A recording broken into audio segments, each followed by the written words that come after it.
Hello everybody and welcome back. My name is Kari and today I am doing my February TBR. Yeah, it's February. Which means I don't need those ones yet.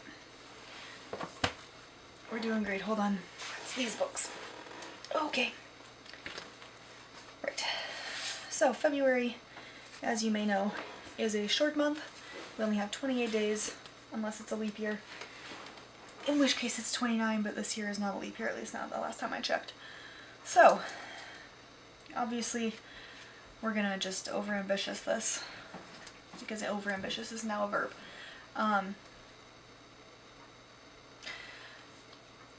Right, yes, theme. I am theming this cute books. There are a couple exceptions, but cute can, for me, mean the title, the topic, the look of the book. It just kind of depends. So, let's get into it. The first one that I am reading, and this is from book club, is Mama Day by Gloria Naylor. This is a book. It's about all I've got right now. I'm not actually sure where we're going for it, and I'm halfway through it. But apparently, on this little island that is neither South Carolina nor Georgia, they make a very big point of that, descendants of an enslaved woman and the man who owned her, although there's a whole thing about this, but descendants of these two people, right, live and own and live on, there we go, this island, and Mama Day, who is one of the matriarchs, has special powers, and then her great niece is in danger from the island's darker forces, apparently. I haven't got to that bit. I don't know how I feel about this yet, but apparently it's very well beloved. So we're gonna see how this goes. This one is not fitting into the theme, it's just one I have to read for book club. This one also doesn't really fit into the theme, and that is Three Ordinary Girls by Tim Brady. The remarkable story of three Dutch teenagers who became spies, saboteurs, Nazi assassins, and World War II heroes. This is a non-fiction, it does what it says on the tin, but this is a library book, and that's why it doesn't really necessarily fit in the cute category, because there is absolutely nothing cute about teenagers having to fight for their lives and the lives of others around them, which is happening again. Nothing cute about World War II, the Holocaust, none of that. It's all horrific and awful, and humanity is horrible. But it is fascinating and good to know and brutal and important. So I'm gonna read it. Next we have The Love Match by Priyanka Taslin, which is apparently an advanced reader copy that I am borrowing, well, potentially borrowing from my cousin, potentially not borrowing, depending on if it's good. This is a romance, so this is kind of the cliche cute. Zara Khan is basically Bangladeshi royalty, but that doesn't pay the bills in New Jersey. Does anything? Let's see, her plans involve saving up for college, but Amma is convinced all she needs is a good match Jane Austen style. Oh good, she took the dog. And then Haroon Iman comes in, and she's the one her Amma wants to match her up with, and so they go to sabotage it, and it's a romance book, so you can guess what happens. But again, it's your stereotypical cute romance, and it sounds like fun, and probably a good palate cleanser, quite frankly. This one is definitely not the size, but it is kind of the romance aspect as well. I've talked about this before, and that is A Suitable Boy, by Vikram Seth. There's nothing cute about a 1,400-page book, absolutely nothing in terms of size. But, again, 1950s India romance approached by a mother and a daughter in two very different ways, and it sounds really fun. I'm guessing there will be a lot more than just cuteness in this, given that it's 1,400 pages, and even Tolstoy couldn't make a romance 1,400 pages. I am not challenging him from the grave, let's be clear on this. But I'm pretty sure even he couldn't do that, because there was a lot of scenes of, war in War and Peace. Then I have This Land of Snow, A Journey Across the North in Winter by Anders Morley.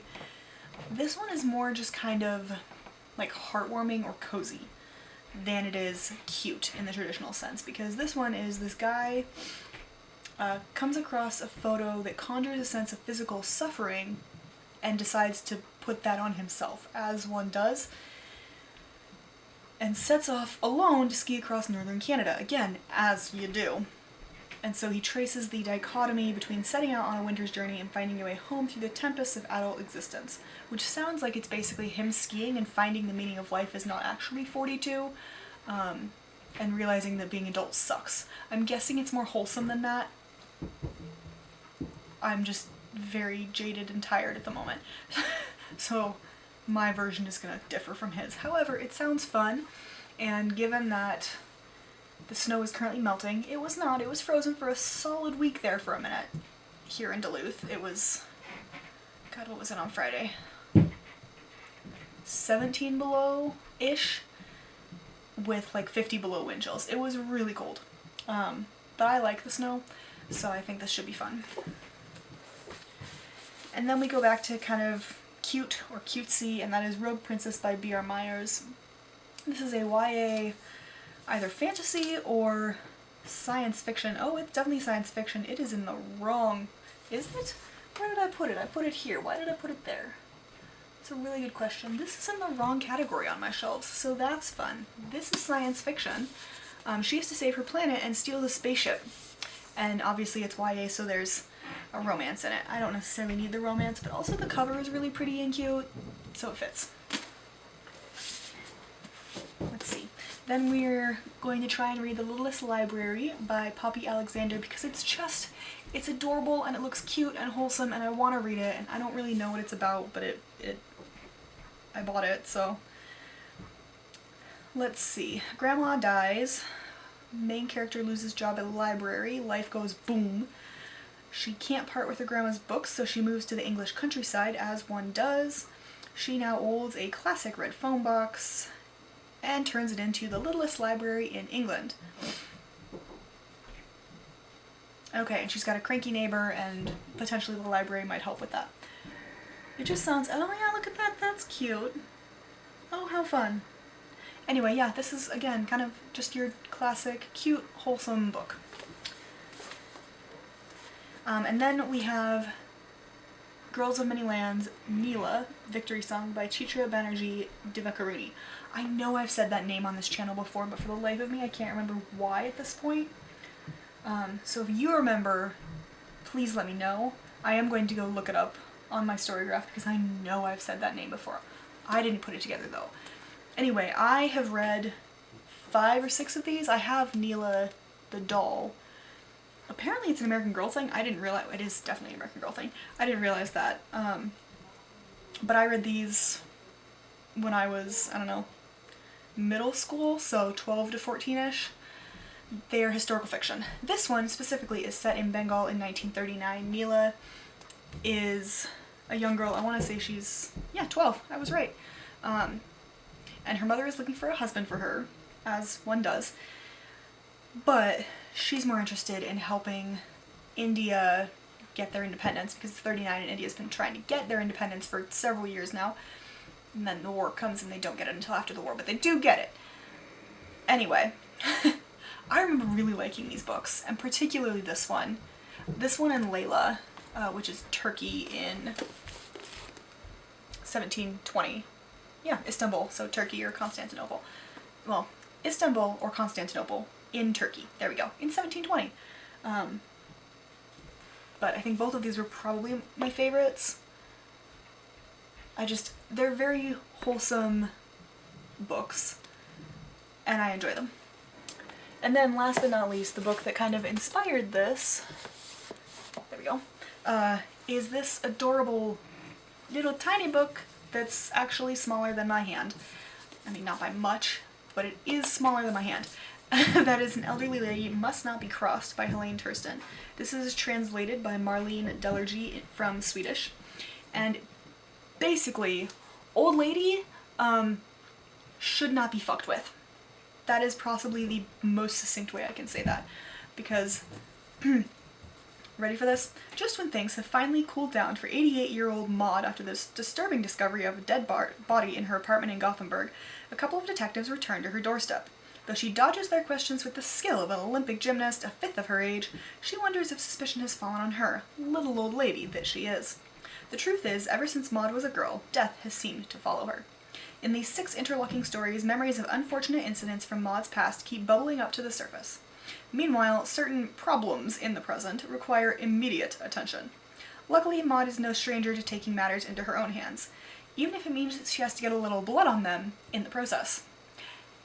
How great does that sound? I love it. Also, we don't see enough octogenarian protagonists, so I am all here for this. Not to mention, I've been to Gothenburg and it's gorgeous, so I'm very excited about this, and it's so cute and little and pretty, and I like it.